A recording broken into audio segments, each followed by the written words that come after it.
How to silence your inner voice. Welcome to Spirita Vivo. It happens again and again that I constantly rack my brain about so many things in everyday life. Significantly, I often think about past things, what I could have done better, and future things that sometimes frighten me. How can I reduce this inner voice, the critic in my head, or perhaps silence it altogether, at least for a few hours or days? Is there a technique for doing this? We all think about our future and ponder the past of our life. We regret some decisions or are happy that we made good decisions in certain moments. All of this is human, but sometimes negative thoughts take over and become a permanent inner voice that constantly criticizes us, gives us advice, and so on, making our lives unnecessarily difficult. We don't get any added value from this advice because these criticisms are not creative and purposeful, but only distract and block us from our lives. In today's podcast, we want to discuss how to turn this inner critic down or even eradicate it. Today, we will show you 10 ways to do this. Success depends solely on consistently implementing one or more of these 10 points. The method, although the subject is, of course, serious, is simple and even has a humorous approach. Researchers in the field of NLP, neuro-linguistic programming, have found that mental problems, when implemented playfully, are very easily understood and implemented by our brain. It will be easy for you to apply the following tricks. Especially number 10 is crazy but very effective because that can be implemented quickly. Let's start right away. Number 1, put your critical voice on a diet. Let it speak only on certain days and limit the duration of its monologues to a few minutes. One way to reduce the critical voice in our head is to put it on a mental diet. That means we consciously allow critical thoughts only rarely and in moderation. Set a specific time in the day, for example, from 4 to 5 in the afternoon, when you consciously observe your thoughts and pay attention to which ones are critical. Then decide which of these thoughts you will not pursue and focus on positive reviews instead. Another option: give critical thoughts on a certain number of permission slips daily. During this time, your critical voices are allowed to express themselves. But once the permission slips are used up, they cannot speak for the rest of the day. This way, you can learn to control the critical voice and reduce its power consciously. That can be a first step. The negative thoughts are still there, but you only allow them for a short time during the day. That can already be significant progress for some. Number 2. Create a no list of things the critical voice is not allowed to say, such as "you're too fat" or "you'll never make it." Create a list of forbidden words for your critical voice. Again, you can do this mentally or write it down, which increases the impact. Your inner voice should know what insults and judgments are forbidden. Examples would be, "You're dumber than a sack of potatoes," or "your hair looks like a bird's nest." If you do this with humor, it is fun to refute the nagging voice in your head. The inner voice will register that you mean business, and you won't want to hear those statements again. You can add to your list of forbidden words the comments you hear most often. Maybe they are phrases like these: "You're too stupid, you've screwed up before, you'll fail, you're alone, it's your fault, it's all pointless." Put it all on the forbidden words list. Number 3. Disguise your critical voice as a cartoon character and let it speak only in this form. That will immediately make it seem much less threatening. Again, this is a very humorous technique based on NLP. How about having your critical voice appear as the evil Dr. Octopus? Instead of telling you that you won't make it, it could say, "I'm Dr. Octopus, and I don't think you can do it. But let me tell you that I've been wrong many times, and it can't hurt to try." Or maybe your critical voice is more like the Grinch who always says you're going to ruin Christmas. But if you see him as a cartoon character, you can have fun and stop giving it power. It's a very effective technique. Number 4. Make your critical voice your DJ and have it play only positive playlists. Instead of telling you you're not good enough, your critical voice could say, "Let's hear Can't Stop by Red Hot Chili Peppers because you can't stop being great." Or instead of "You'll never make it might say, "Let's hear I Will Survive by Gloria Gaynor because you will survive and succeed." By making your critical voice your personal DJ, you can turn its words into something positive and get inspired instead of discouraged.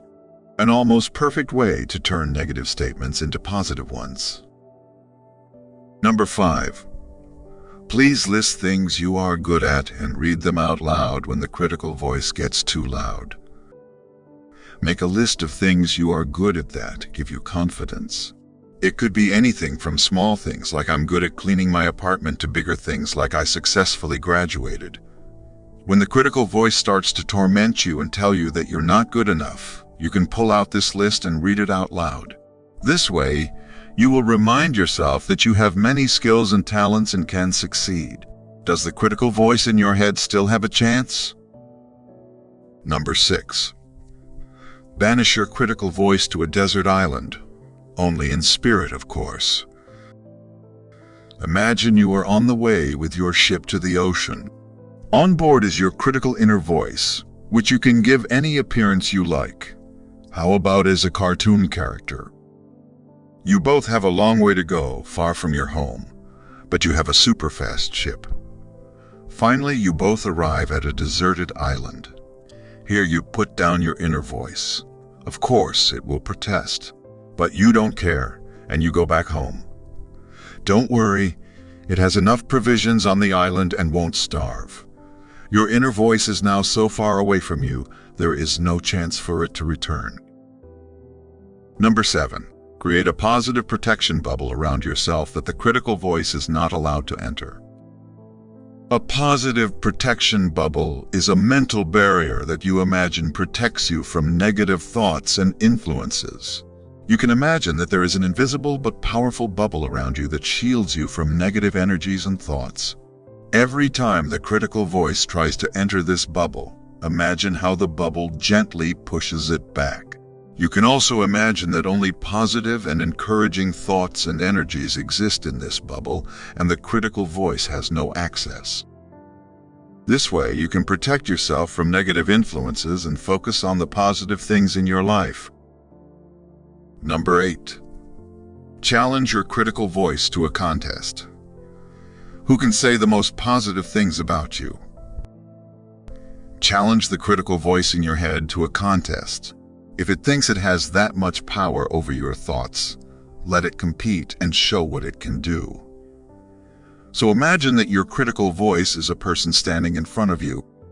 Challenge this person to say as many positive things about you as necessary. You can even make a list of positive things that person needs to say before they can say negative things. That can interrupt the negative language of the critical voice and bring focus to the positive aspects of you. It will help reduce the power of the critical voice. Number 9.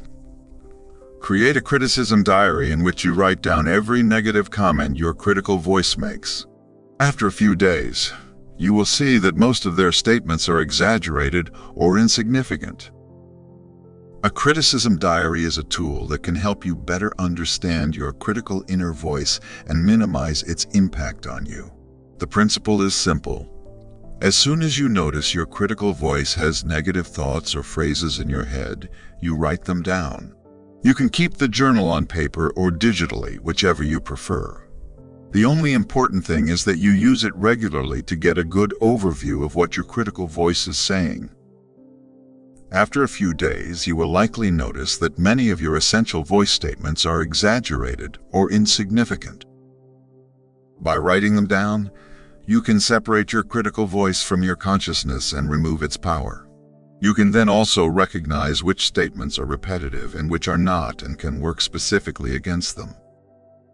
In addition, you can also think of counter-arguments or write down positive statements to invalidate your critical voice.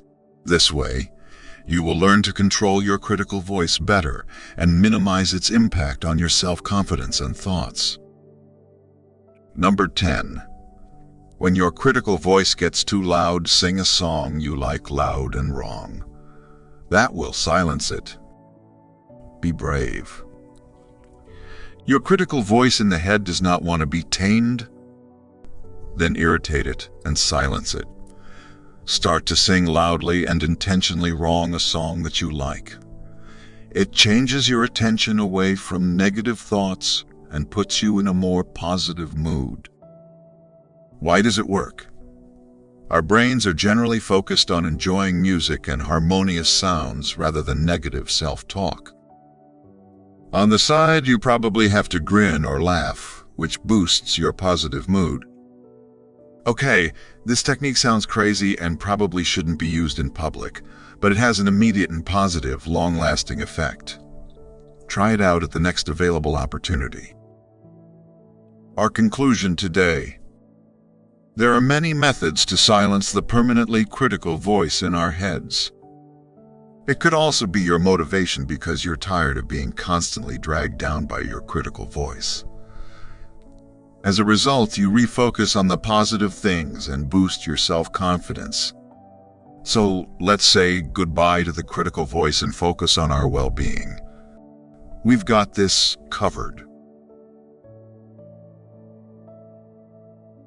If our podcast today inspired you, feel free to give us a thumbs up and subscribe to our channel to never miss a new episode. We would appreciate it very much. Thank you, and see you soon on our channel.